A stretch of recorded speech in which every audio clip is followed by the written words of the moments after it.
Hey, who do we have in the house so far? There we go. Patrick 7. There is K Love. How are you doing? Teresa, Mel. We got Mel in the house. There is my son-in-law, Christy.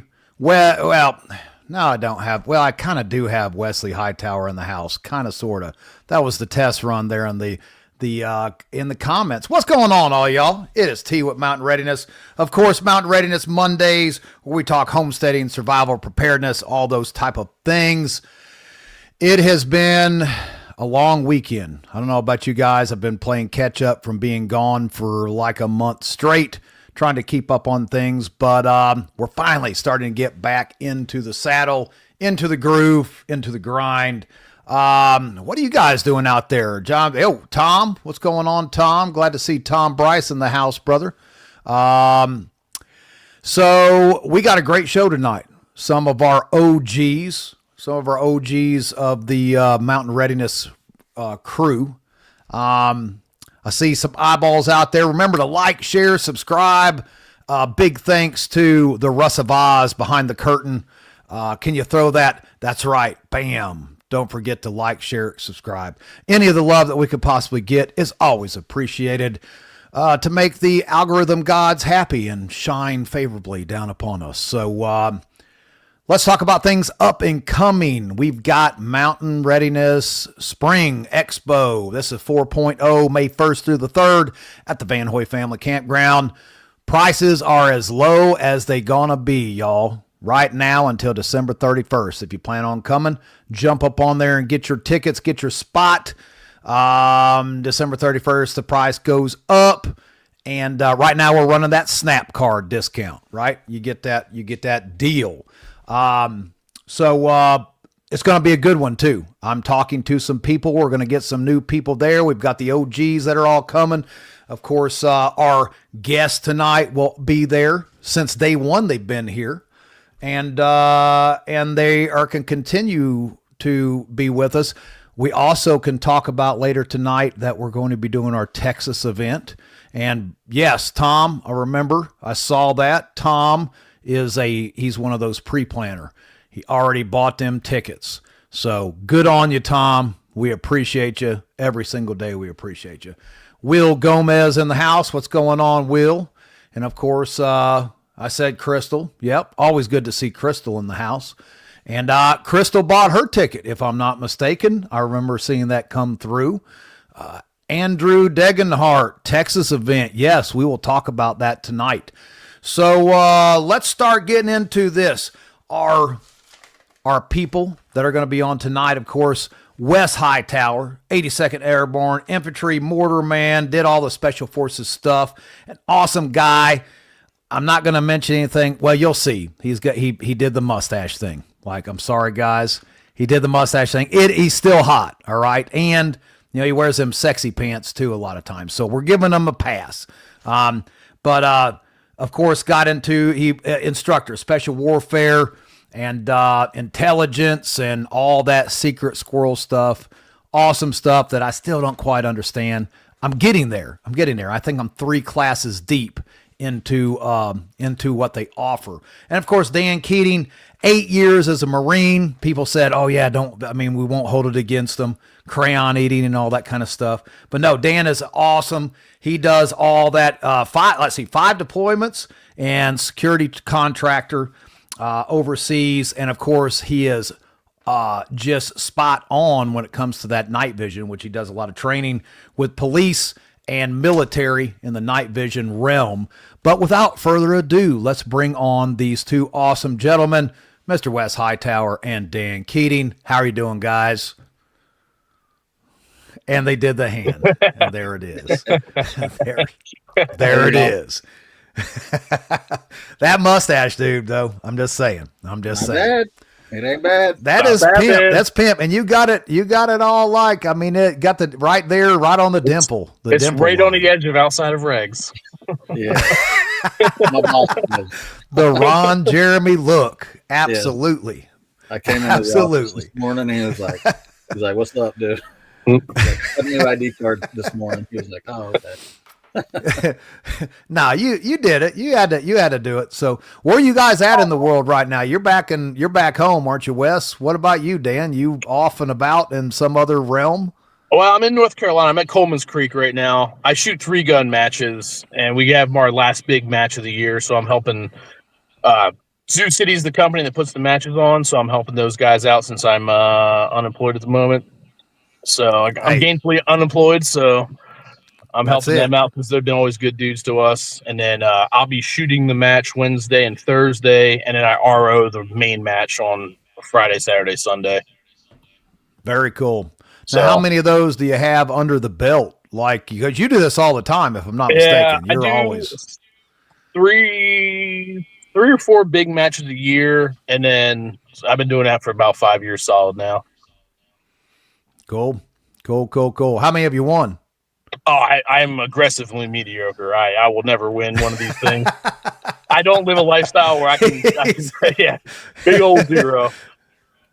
I'm a solid mid-pack shooter, but I'm also shooting against world class. Like, this is a major match, so we have guys coming from all over the country. Last year, I shot against dudes like JJ Ricazza, who, if you remember the that History Channel show Top Shot, like, he was one of the guys that won that show, right? So, like, you know what I mean? Like, he gets paid to shoot, so I don't have that kind of time. Cheating bastards. Cheating bastards, always doing that kind of stuff. Said the Magnum stash. Almost. Look, Larry, I ain't gonna give him the Magnum stash. Like, I'm not. Tom Selleck stash was like. Yeah. If you took if you took 3 mustaches and you stacked them all on top of each other, that's a Magnum stash. Like, I mean, that guy had a stash. No doubt about it. Oh man, comments are coming in. Look, guys, if you have a question tonight for these gentlemen, hashtag rally. If you have a question for these guys, jump on in them comments and we will star them. And well, actually Russ will star them because I can't keep track of all the things moving and doing all the stuff. There you go. Pow. Use rally. And there's an E in there though, Russ. There's not supposed to be an E. It's just yeah. I mean, we leave it like that though. It makes it even more entertaining. Words are hard. South Carolina public. Bam! Just like that. Pow! There you go. And it's fixed. The Russ of Oz, that quick, can fix it. Hey, man, I was a Marine, so I get the word hard thing. So. I mean, Dan actually thought that was correct. So, let's get into this, guys. So I had my questions here. And, like, right now, you guys have been around, partnership with Rally Point ISR Solutions. How did this even begin? Let's get the backstory out of the way. How did this begin? How did you guys even link up and tell everybody about, kind of a little bit about your background in case they don't know. And then how Rally Point ISR Solutions kind of became what it is right now. Dan, you want to field that one? Yeah, I'll field it. So I did 8 years in the Marine Corps infantry, so I was a conventional dude. And I got out and immediately got into the security contracting world. I deployed to Kabul like 2 months after my EAS. I was already back in Kabul. So I've been kind of doing that my entire life. And you'll hear me say it all the time, but trigger pullers are a dime a dozen. So I try to train in different aspects as much as I can. So I met Wes several years ago now. So part of doing security protective details is surveillance identification, counter surveillance, doing what we call post-target reconnaissance. Doing advanced work on a venue before the client comes in. So that type of work is right up my alley. So I found Wes on Instagram teaching. I think surveillance awareness was my first course with him. And no kidding. Wait a second, on Instagram as much as no kidding. I got disinvited from Facebook back in 2020, 2021, somewhere in that time frame. So I started an Instagram, and I only follow training pages, gun pages, that stuff that I'm into. And I found he posted up a class. And it was under the Gray Zone Activity banner at the time. And Forward Observer or Gray Zone, one of the two. Yeah, Gray Zone, Forward Observer, one of those. Anyway, I found in Nashville, and I was between contracts at the time. So I was like, yeah, screw it. I'm always looking to expand my skill sets. So I went and did that class, and it was really cool. It was one of the first classes I did where after we graduated, all the people, we were like, all right, so we're going to do this again, right? So we scheduled another class for several months down the line, and we all showed up again.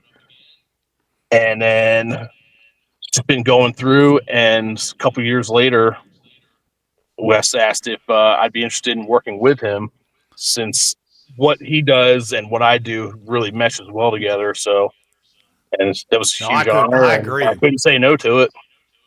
Yeah, I agree. You guys are a perfect fit on that one for sure. Yeah. So roughly like Dan's looks don't outshine me. So Yes. yeah, right. Well, you've seen, I had to do a contract at a nuclear facility, and I had to shave for it. So this is definitely face armor.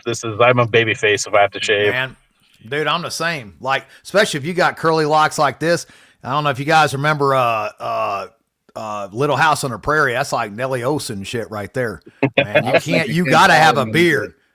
Yeah, you gotta, or yeah, whatever. Thor. I think that's more like Thor hair. That's some of Thor locks. But yeah, if you take this beard off, Corps, when you shave every day, I was like, you know what?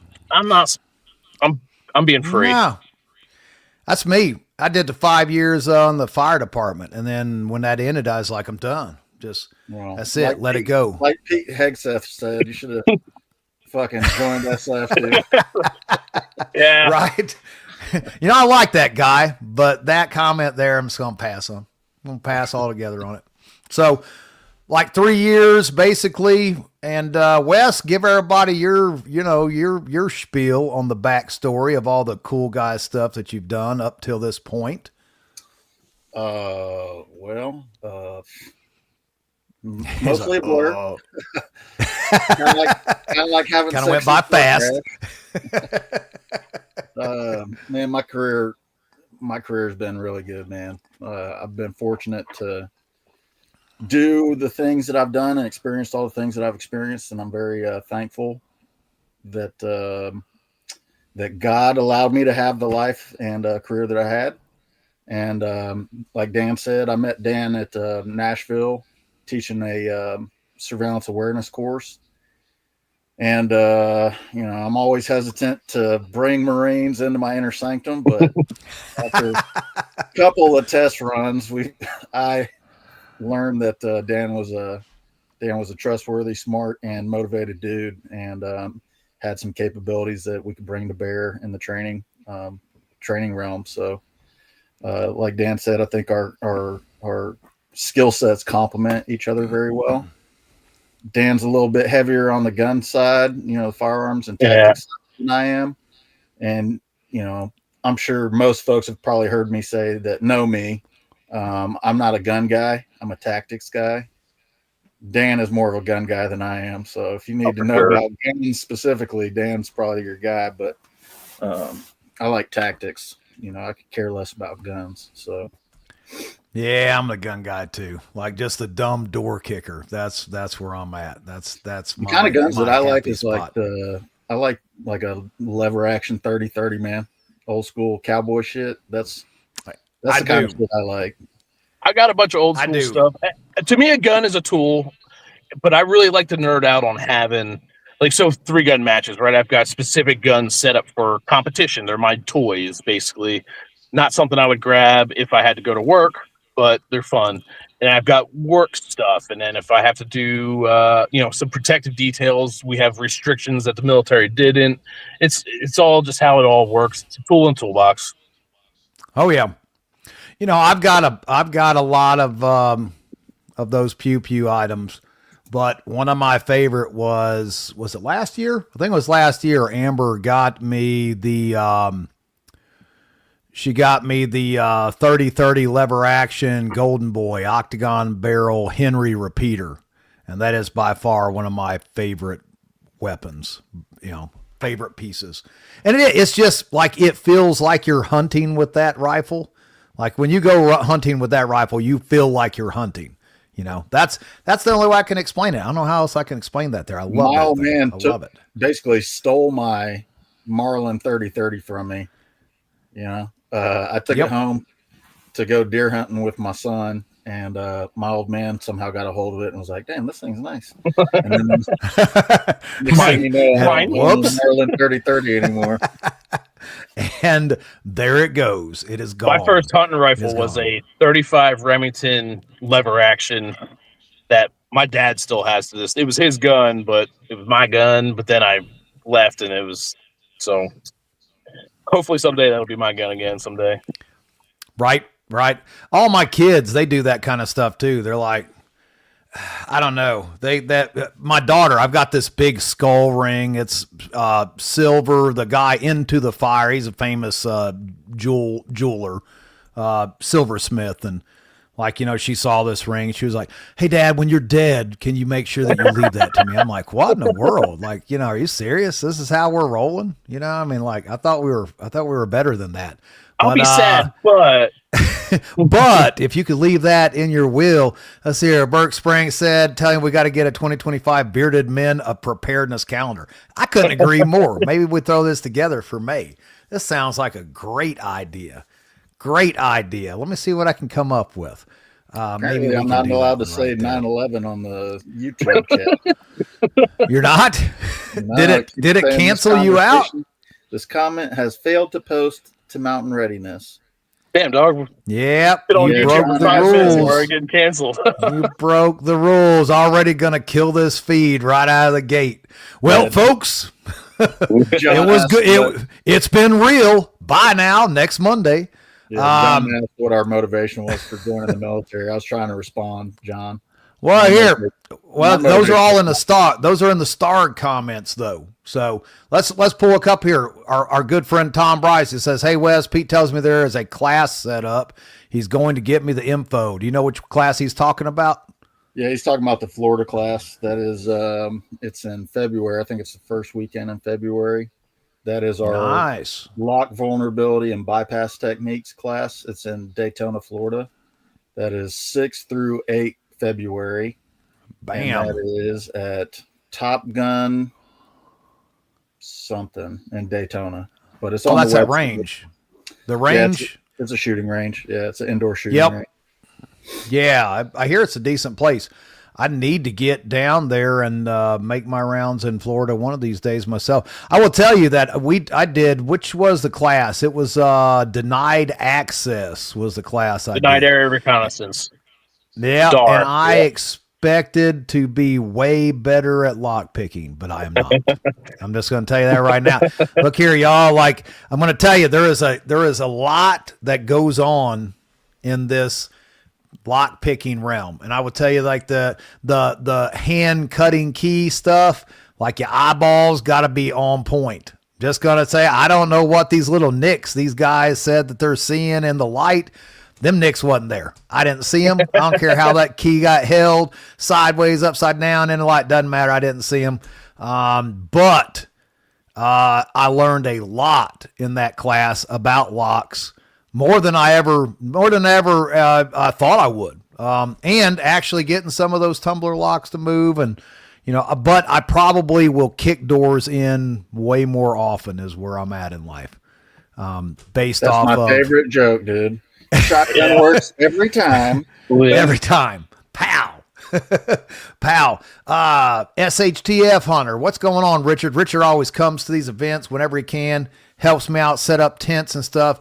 Absolutely not, man. Those tactical games will hurt you. I don't know what's wrong with you people wanting to do these tactical game competitions, because like putting 150-pound barbell up above your head and then running 250 yards and not breaking your back. No, I don't know how you guys do it. Have you ever done one of these tactical games? No, I have a buddy who used to run them at Griffin Group. Or his were not tactical games. It was a different brand. Same kind of different. It's something I'm interested in trying out. It's just I haven't had the time. It's always... I like doing hard things. It's every once in a while I do something where it just sucks really bad. And then when I actually get to be at home sitting on the couch, you appreciate it that much more. This is true. Of course, I'm also staring down the barrel of 40 and my knees don't hold up quite as good as they used to, too. So there's that. I've got the hip thing. I've got the hip issues is my newest thing. I don't know. Maybe it's just because I'm knocking on 50's door. It's right around the corner, and the hips, man. Like I'm ashamed of myself. I wake up and I'm like, I even heard myself. I'm like, oh, my hip. You know, I'm like, oh no, I'm at that point in my life. My dad's been telling me forever. He's always like, getting old's not for pussies. And now that I'm getting old, I'm like, damn it, he was so right. My dad is the smartest guy I know. Yes. Thank you, Christy. Yes, I do. I need to get down there. I need to get down. I need to do a lot of things, man. I have been just, I am supposed to be going to do a drone class with Mr. Byron and Tactical Rifleman just to learn how to fly because, you know, and what's your guys' thought on drone? Because I mean, as far as I'm concerned, it's here to stay. It's here to stay. It's not going away. There's no getting around it at this point. And as much as I don't like technology, like, what do you do? Right? I mean, go in there and get some training and at least get the basics down. Yeah. You can either hop on the book train or wait to get hit by one. You know, there's no choice at this point. Exactly. So, yeah, that's something I need to get spun up on. I need to do a little bit of something on because, that's a world that I played with a drone, but not anything that, you know, really matters. So, but good old John, he said for both, Rally, who in your life really motivated you both to pursue the field you are in and why? Who wants to jump on that one first? I'll start. I don't know who motivated me per se. There's a picture of me when I was still in diapers. Like I was in a diaper, a camouflage t-shirt with a plastic helmet and a toy gun. So there was never any doubt where I was going in this life. My grandfather served in World War II, but other than that, like I don't really have like a lineage of military history or anything like that. It's just I was born to do what I do. And I even tried getting out of the security world for a while, having like a normal civilian job, and I hated every minute of it. I am what I am, and I've been that way ever since I was born. Sometimes you just gotta be what you gotta be, and there we are. What about you, Sometimes Wes? Was there a motivating person or something in life that pushed you towards where you are at today, or? No, I think Dan probably and I are very similar in that regard. You know, I just was born to be a soldier. Wasn't born to be a Marine. You know, well, not everybody can be the best. So, not everybody likes red flavored candles, but actually, I tried to join the Marine Corps, but it didn't work out. Anyways, I was born to be a soldier, man. You know, yep. I'm like my grandfather on my dad's side was in the military during World War II. He served in the Army Air Corps, was stationed over in England. And military service is not, in my family, it was not something that everybody did. But 9/11 obviously had a big impact on me, you know, probably like it did for Dan. I remember where defining moment. I was in my 9th grade world geography class, Coach Hoover's world geography class when 9/11 kicked off. And, you know, we had a TV in the classroom that played the news kind of on silent.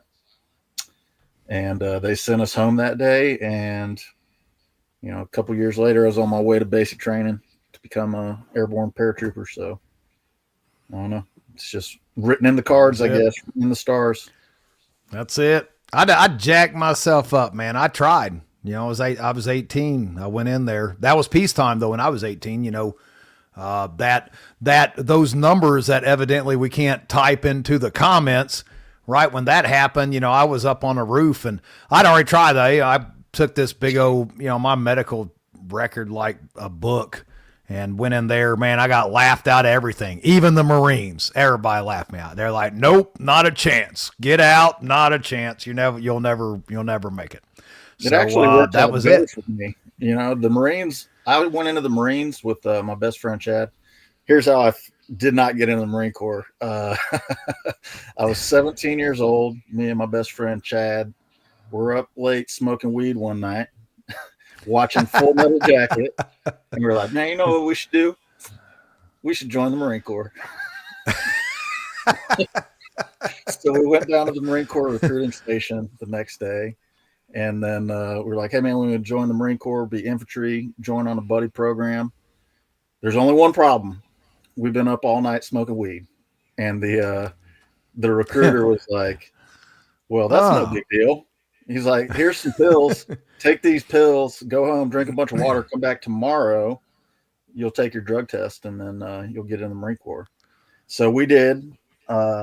We both went home. We drank, a gallon of water, like the recruiter said, took our little niacin pills, and then came back to the recruiting station the next day. He drove us down to MEPS in San Antonio, and we took our drug tests. Well, my buddy Chad passed, and I failed. So I got put on a 6-month hold to join the military, and now Chad is dead, and I'm at the end of my 20 years special operations in the Army. So everything is the way it's supposed to be. But anyway. Agreed. Yeah, agreed. That's why I originally intended to join the Army. My original intention was to join the Army, but in high school, I got in trouble. And if you were like the bad kid, you had to sit by yourself at lunch. So I was sitting at lunch, bored off my face. And a Marine recruiter came. They had like a little booth set up whatever cafeteria. And and I was bored, so I was like, I'll just go talk to this dude. At least I can talk to somebody while I'm sitting here. And I ended up joining at 17 years old. My junior year, my parents had to sign off on it, and then I had to finish and graduate. And a week after I graduated high school, I was in boot camp. So while everybody was at senior week and having all the parties, I was not having fun. You were partying, face down in the dirt. I was having a party, yeah, pushing that, ain't no party pushing like a that ground. Party, That's it. Who else we got here in the comments? We've got. Let's see here. Stars. Oh, Tom. Yes. That 4570 that Black Armor is doing is pretty sweet. And from what I talked to Byron, it's going to get way better. So they're still doing a little bit of modification and changing some stuff around. But what about bringing in Air Force types? I'm sure we're good for something. Yes, everyone needs someone to hold a chair down. Absolutely. We love you, Air Force folks. You give us a ride when we got to go fight Our somebody. buddy Jerry's an Air Force dude. We love him still. We still love you though, Russ. The Russ of Oz back behind the curtain though, man. Nothing against Russ, because Russ he is aim high completely. Aim high Air Force all the way. Yes. That is in December, the first part of December. If you check Tactical Rifleman schedule, I think they have it up there under the drone course.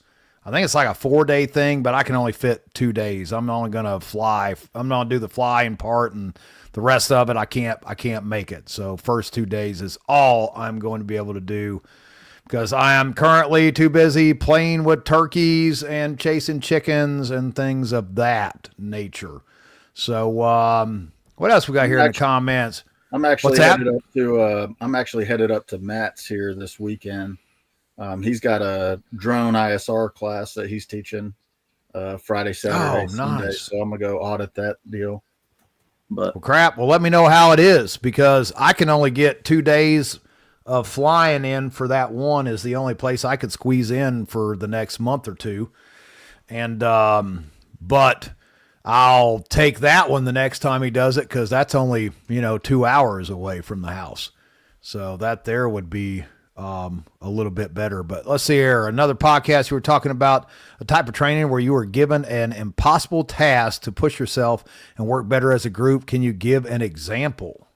Yeah, that was actually from the book, The Comfort Crisis. I think that was probably when I was discussing the Comfort Crisis. The last one you did. Yeah, with Mariah Prussia on with Mariah, Define the Fight. Yeah, so an example would be like walking the Appalachian Trail, right? What is reasonable to walk in like one day whatever that number is for you, with your load and how fast you walk in a day, let's call it 10 miles just for round number's sake, right? Whatever that number is, you basically double it, and that becomes an impossible task. It's called a masogi. It's a Japanese word. And masogi basically means impossible task. But the goal is to, like Dan was saying earlier, it's just to suffer, and Right. it really is. And I think the thing that bonds people together better than anything else is shared suffrage. So I hope that Dan and I have the ability to implement things like that into our business and into our friendship. But I think it's important that somebody does that on like a 6-month or at least annual basis. You suffer because suffrage is really what teaches you about who you are. So absolutely, get out there and embrace the suck for a little bit together. Plus, as one. All my stories, my favorite stories to tell, the stories I remember are the ones where it sucked while we were doing it. And then, it's not fun at the time at all. You really hate life. But then a month or two later, then you're like, oh yeah, I remember that one thing that happened. And then 2 years down the line, you're like, oh, that was the greatest weekend ever. Yeah, it wasn't, but your brain tricked yourself into remembering that it was. Well, it is after the fact. It's always awesome after the fact. I don't remember any stories about, even going back on deployments in the Marine Corps and all, I don't remember when it was 75 and nice and sunny and I have zero stories about that stuff. Yep. No, it's through suffering is learning, man. I remember the Allen case February when it was just cold and nasty and first thing everybody got lined up and Alan was like, give me your cigarettes, your dip, your cell phone, everything that you love, put it in this bag, and so, right all, womp. The whole class just went into a deep depression. But by the end of the day, everybody was good and happy and learned a bunch, except for the one guy who left because he couldn't handle it. He took all those creature comforts away. But yeah, that sucked, man. It makes you remember. It makes you learn. Makes you. It sticks with you. There you go. It sticks with you. That's a good way of putting it. Embrace the suck. That is exactly right. Yeah, Alan K class. Matthew got some of that. Mr. Matt King, he got some of that action there of that class. It was rough. I was walking around staring at everybody else who were building little huts that everybody was going to get to sleep in for the night and freeze to death. And then, 2 hours from dark, Alan's like, are you going to build your hut? I'm like, shit, I have to build one too. He's like, well, yeah, everybody's sleeping. I'm like, oh, okay. Well, I got 2 hours to put this hut together. And once again, it sucked. And so I learned from that. Starred comments. I don't know what are we talking about, Patrick? Like my little boy, he's the same way, and all he wants to do is join the service. He doesn't want to fight the bad guys. He just wants to save people. Hey, right on. Nothing wrong with that at all. So, tell me, Navy's got the corpsmen. The Air Force has PJs. There's a lot of the recruiting videos show the kicking the doors and storming the beaches and all that stuff. But man, there's so many different jobs for people in the military. And when I was a little bit younger, I was a little bit cockier about, if you're not infantry, you're not anything. But now, man, if you're going to be a mechanic, we need mechanic. I don't know. Man, it breaks, so shame on you. Do not ever shame on you. Don't ever say that again. Don't ever say that again for as long as you live, man. Do not ever be a mechanic, boys and girls. Don't. 30 years doing that busting knuckle stuff. It's horrible. It's horrible. It is great to learn. It's great to know, but it does suck. Great skill. And I can't. It's a great skill, but that one there is sometimes when the embracing the suck and after the fact, I never look back and I'm never like, man, that was a good time when I was changing that, head gasket in that truck. Never look back and say, oh yeah, that was a great time. Nah, there was never a good time of that. What did Tom say out here? He says, T, who did you cuddle up with to keep the body heat? I froze to death, Tom. Not even lying. I froze to death. In In fact, at like 3:00 in the morning, I got up and went to the medical tent that we had set up and sat next to the fire. Ain't gonna lie. I was like, you know what? I could make it through this night. I could, but I'm not going to. So I went and warmed up. And that's exactly what I did. Not even scared to say it. So, and my back was hurting. That was the other thing, man. Laying up in that little spider hut. I don't know. What do they call it? I call them a spider hut, because you're all buried in there. You got your little lean-to of the twigs, and then you cover it with 80 feet of leaves, and you got your little thing inside. I call it a spider hut because there's always bugs and spiders up in there with you. That's who you get to cuddle up with, is spiders. Little spiders. Spoon is the warmest. I was helping my cousin move. He's about to move out to the Midwest, and he's got this kid's playground in the backyard. We're tearing it down, getting it ready to move, and we flipped it over, and there's a couple black widows underneath there. And he went to squash them. I was like, whoa, what are you doing, man? He's like, I'm about to kill him. I was like, hold on now. You never know when you might need a black widow. Let's find a matchbox or something. You never know when you need a very venomous spider. Yeah. You never know. I agree. I mean, it's good to absolutely. No, I can't agree more. And of course, Richard, man, mechanic in Army vehicles really sucks, especially trucks built by Oshkosh. And I feel for you, man. Like, we both have been in the same spot 30 years. Every job in the military has its level of suck. Everything's. Even as I got into the civilian world, I found out everything's got its little bit of bullshit that you have to deal with. Miss K Love, she said her hut would be fancy. All of the spiders in her hut would have designer shoes and shit. That's what will be going down. Be like, look at my brown recluse. Has these bedazzle embossed, pumps. Nah, man, exactly. She have those.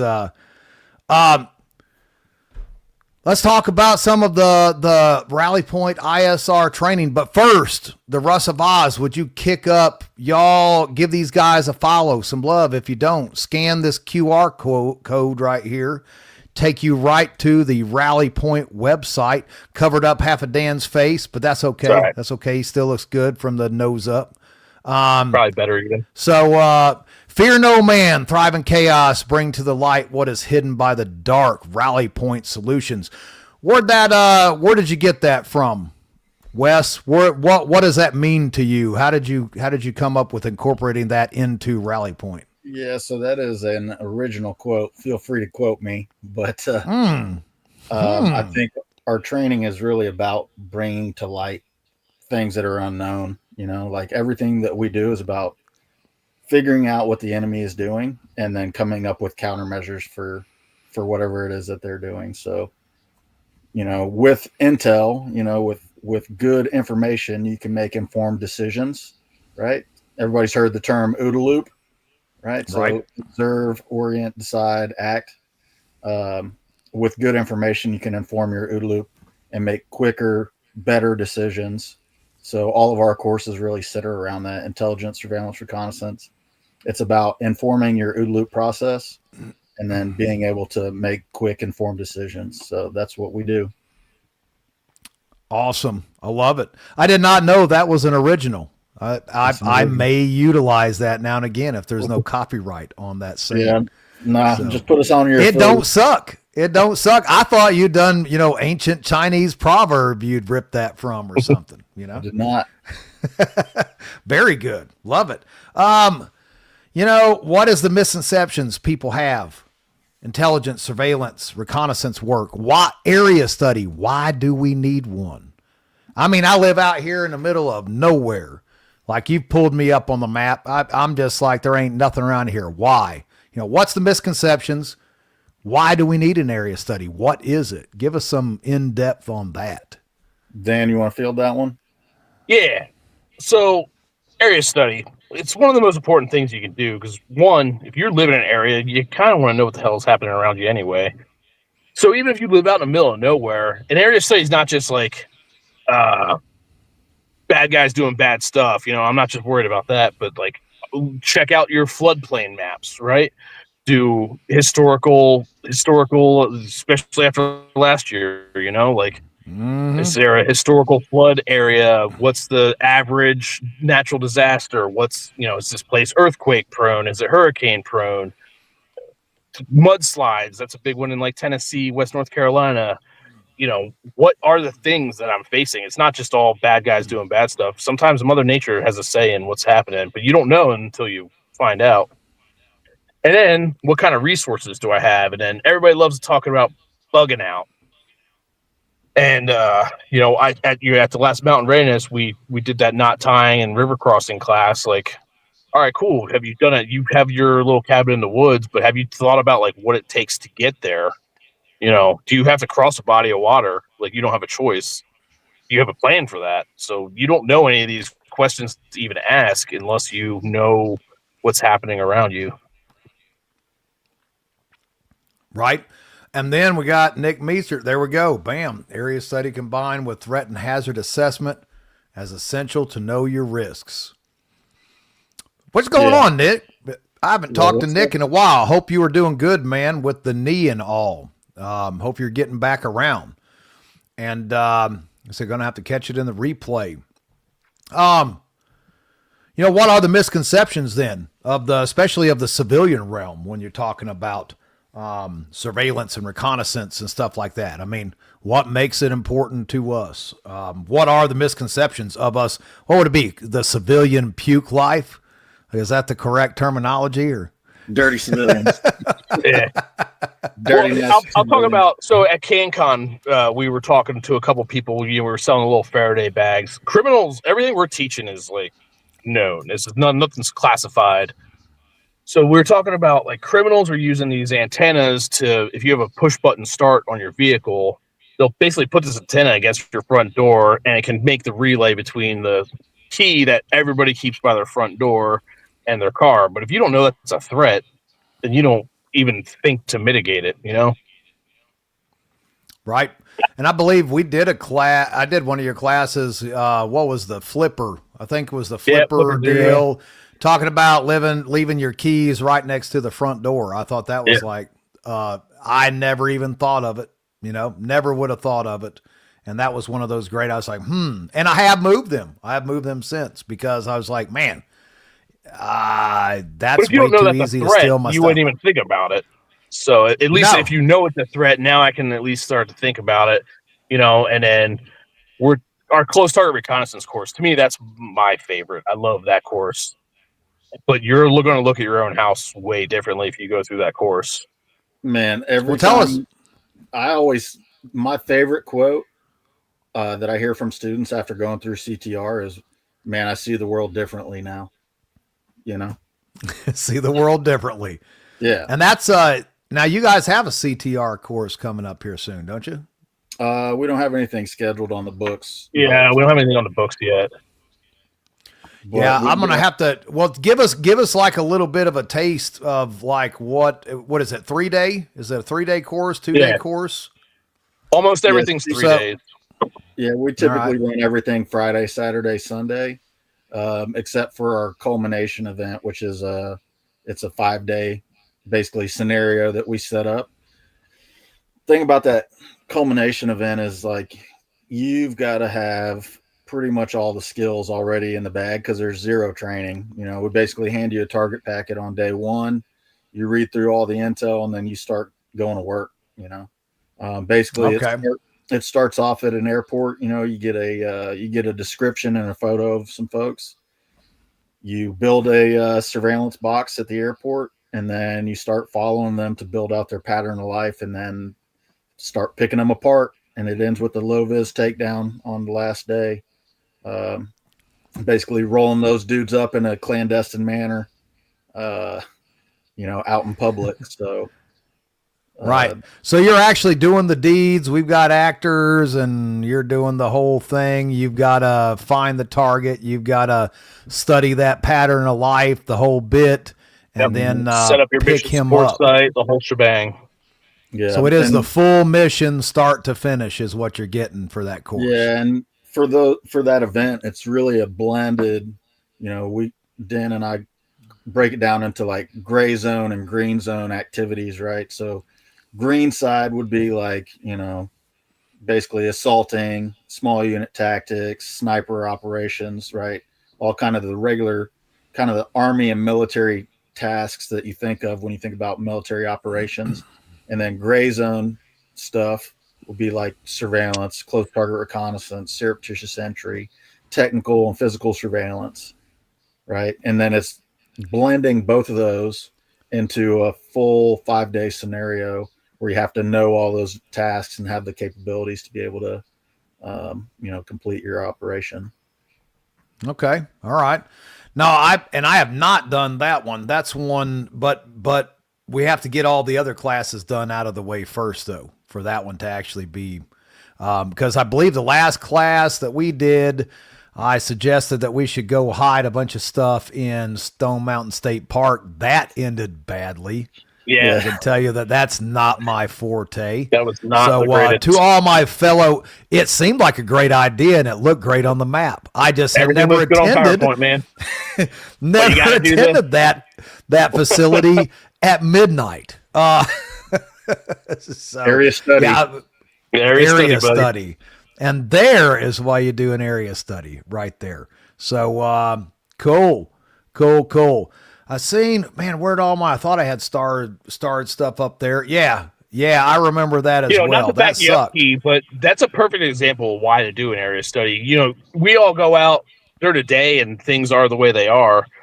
And then you go out at night and it's like a whole different scenario you didn't expect. So, you don't know until Stone you know. Mountain is cool until it is black as an ace of spades. And then you're supposed to be stashing stuff for the next team. And then you realize that there's like 8 million cameras up in there. Everywhere. And an unreasonably high amount of people actually there. Man, that was a lot of people for being like a closed park. I don't even know what the deal is there. But, that's what's going on when you don't pay attention to those things. I had a question right here of what was this here? Without giving away, I know, classified stuff. We're not talking about that kind of stuff, but is there a story that captures the essence of the work that you guys have done? Something that stands out amongst anything else, kind of that intertwines with Rally Point ISR? Wes, Dan, either of you. Is there a story that really just, bam, it's just like right here? It's got to be something. I have a lot of little things, Like my brain goes to funny shit that I've been party to. Yeah. Yeah. I remember doing a patrol in Iraq one time. We had, there was canals separating the roads, and it's not like a little like puddle you can jump across. These things are like 6 feet deep, 5 feet wide, and it was a new area, and we were doing satellite patrols, but we didn't know, so we ended up having a team in the field. We ended up having to do an extra 5 miles of patrolling to link the team back up, and that sucked a lot. And if somebody would have done a map reconnaissance, we probably could have known that ahead of time. So Patrick said my buddy getting stuck in the mud. That is funny. That was a wild operation. I'm going to tell a different story, Patrick. I was doing a close target reconnaissance of a building. Me and another buddy were doing a close target reconnaissance of a building in Asia, and we had already done our reconnaissance, and we were getting exfilled, and we're waiting on our pickup vehicle. And as we're waiting on our pickup vehicle, a cop car drives by, and me and my teammate, trying to hide from the cops, we backed into this. I don't know what kind of tree it was, but I would call it like a cedar tree. We backed into this cedar tree. And as this cop car is driving by, shining a light and, kind of looking around, all of a sudden I start getting ting, ting, ting, ting, ting, ting, get lit up by hornets, dude. And we cannot move. Dang. Me and my teammate are in this tree and just getting tagged with these hornets. We're like, oh my God. We're waiting for this cop car to like leave the area. And finally that cop car, bailed. And Man, that would suck. Dude, so as soon as the cop car was out of the area, we jumped out of this tree and just start ripping our clothes off. We like tossed our gear. We were wearing body armor and night vision guns and stuff. Dropped all that, and we're just throwing stuff everywhere. Well, meanwhile, here comes our pickup vehicle as we're like butt ass naked trying to get these homeless off of us. And he like rolls down the window and he's like, "What are y'all doing?" And we're just like, "Shut up, man, grab all our shit." We're half naked, pile in the car. So we get in the car and we're leaving the area, and all of our clothes still had Hornets on them. So now we're still in a closed vehicle. Closed vehicle. Yeah, and these Hornets start coming out of our clothes, and we get a little ways down the road, and we had to like bail out of the vehicle and let it air out. But the driver started getting lit up too. It was just that's good. See you there. There you go. I knew there was at least one story that stood out amongst the rest. What are you talking about, John? The 5-day class sounds 6. What 5-day class are you talking about? He's talking about. Is there a 5? Yeah, it's Colex. Oh, okay. All right. No, getting stung by bees, that does not sound fun at all. I pulled it. But you remember it very well. There's that embrace the suck. And there it is. It stands out amongst the West. It stands out amongst the rest. Let's talk about Texas, because it is up on Mount Readiness site. If you go to www.mountainreadiness.com and scroll down, you will see the Lone Star MR, Mountain Readiness in Grapeland, Texas. We cannot make it live until March, because that's the rules when you sell tickets. It cannot be past a year out. So come March, those will go live. And we're going to Grapeland, guys, right on Lake Salmon. It is gorgeous. It has all kinds of cool amenities. It's an 80-acre park with all lake frontage on one side, camping, tent camping. It's got pavilions, stages. It has multiple classrooms, the whole kit and caboodle. It's all ours, and that is happening March of 2027. So keep an eye out on that. It's going to be great. Of course, Rally Point will be heading that one up. And we got a bunch of people already lined up that's going to be heading down there to be a part of that. That's going to be a great time. I'm telling you, I'm super looking forward to that. And in March, it should still be pretty nice. What's the weather in that area in March? What, like 70s? It might be, yeah, it's probably going to be low 70s. Yeah. It's a very similar climate to here in Carolina, yeah. I think it's a little more humid here in Carolina than it is in Texas. So yeah, I'd probably say 70s. It's a dry heat, Oh yeah. Get that dry heat, which, I mean, it can't be too bad in March. That's why we picked the March area. Should be tolerable for us people that don't deal well with that ridiculous extreme heat, which, I mean, I've been in Texas. I don't know. Texas is pretty hot. When I was in Houston, I wasn't a fan. That was like in July or August when I was down there, and it sucked. Man. North Carolina's worse.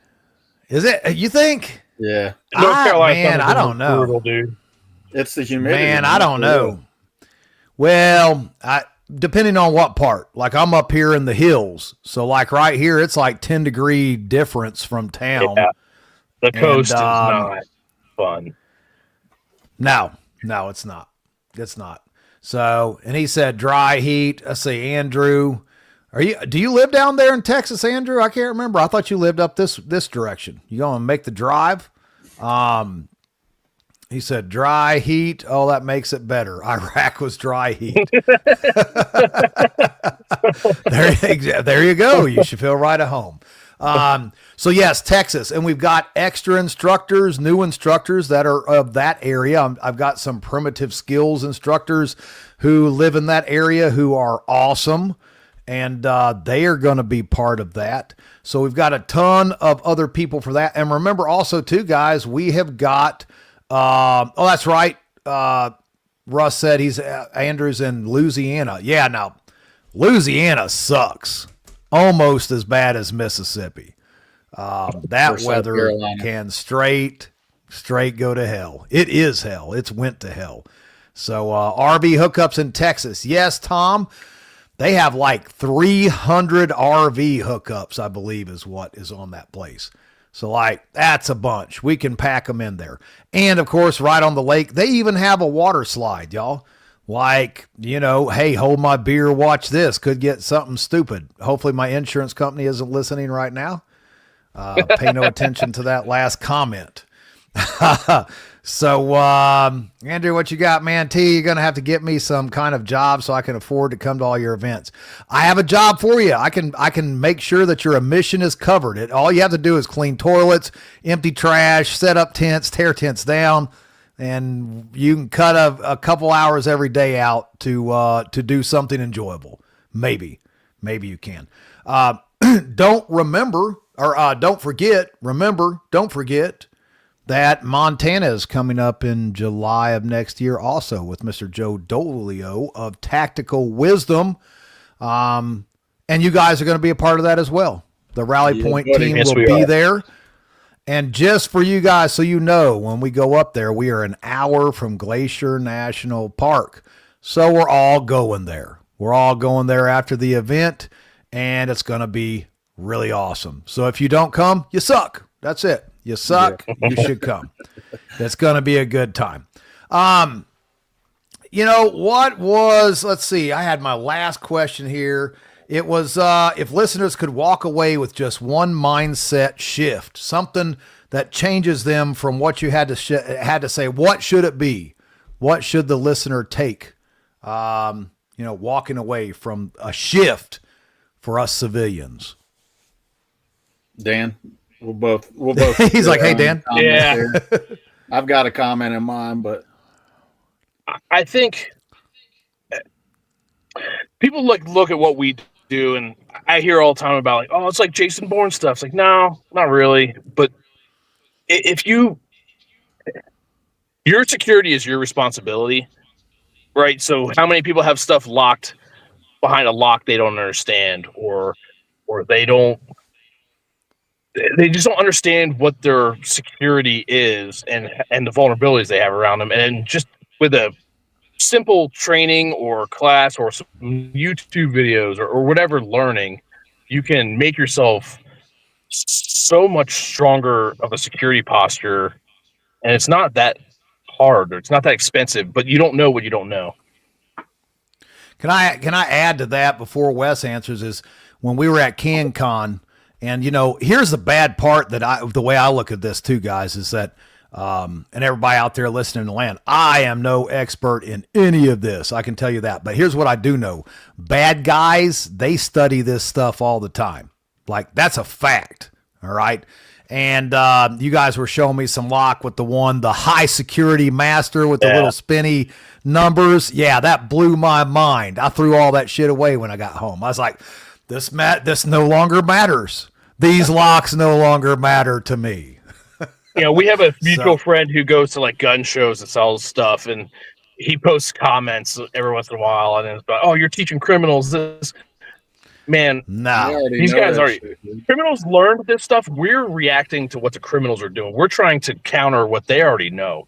You know what I mean? Yeah. So no, absolutely. And that's I'll back you up on that one there. The bad guys, they train on this all the time. You're always going to be reactive. We don't get to hunt the bad guys like we used to in the military. You're always going to be reactive. That's CCWs. That's, security set up for your house. We are always kind of already on the back foot. So if you don't take it seriously, you're already behind the power curve. For sure. Wes, what you got in mind, man? There's a comment, a saying that I'm fond of saying, and it's that none of us are smart or strong as all of us. It takes a community to raise a child, and it takes a community to do anything really. So I think our biggest asset is each other, right? Having a community, building a prepared and self-reliant community is super important.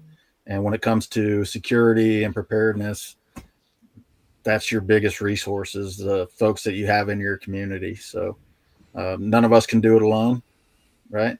When it comes to like physical security, one of the things that Dan and I say all the time is like, have the presence of somebody being home, whether somebody's actually home or not. If it looks like somebody's home, that's going to scare off most people. If it looks like you have a dog, if it looks like you have a security system, if it looks like you're a harder target than your neighbor, you're going to scare off more folks. Just having the presence of a hardened posture than you do with anything else. So yeah, man. Awesome. Well, it was a pleasure. I always like hanging out with you guys. We don't get to hang out enough because usually I'm doing like, setting tents up and moving chairs around, and you guys are teaching classes from sun up to sundown. But it's always good to catch up, chit chat. We've got tons of shows coming up, guys. Like I said, we've got, we'll all be at Mountain Readiness Spring. We will all, this group, be at, there in Montana and of course Texas in 2027. We will also all be at the Sovereign Health Summit right there. And I'll end with this, guys. Like, all the gear is awesome. All the training is necessary, but your number one prep should be your health. And that is something that we disregard when we were younger. When I was young and I was in a ring all the time fighting, smoking 3 packs of cigarettes a day while I competed, I was like, I'm unstoppable. I know something about health. Nope, I was just young. Didn't know shit about health. And when you get older, you realize that there's a lot more to it. And so that's what this is about, guys, the Sovereign Health Summit. Check it out. This is about your health. And if you don't have your health, all that gear is just stuff. So thank you, Wes. Thank you, Dan. You guys are awesome. I love you, brothers. And appreciate you guys being on with me tonight. Yeah, thanks, T. Love Absolutely. you as well. Thanks, man. Absolutely. You're the best, T. And that's a wrap. That's a wrap, guys. Remember to stay safe, stay ready. Russ of Oz, roll us on out of here. Adios, y'all.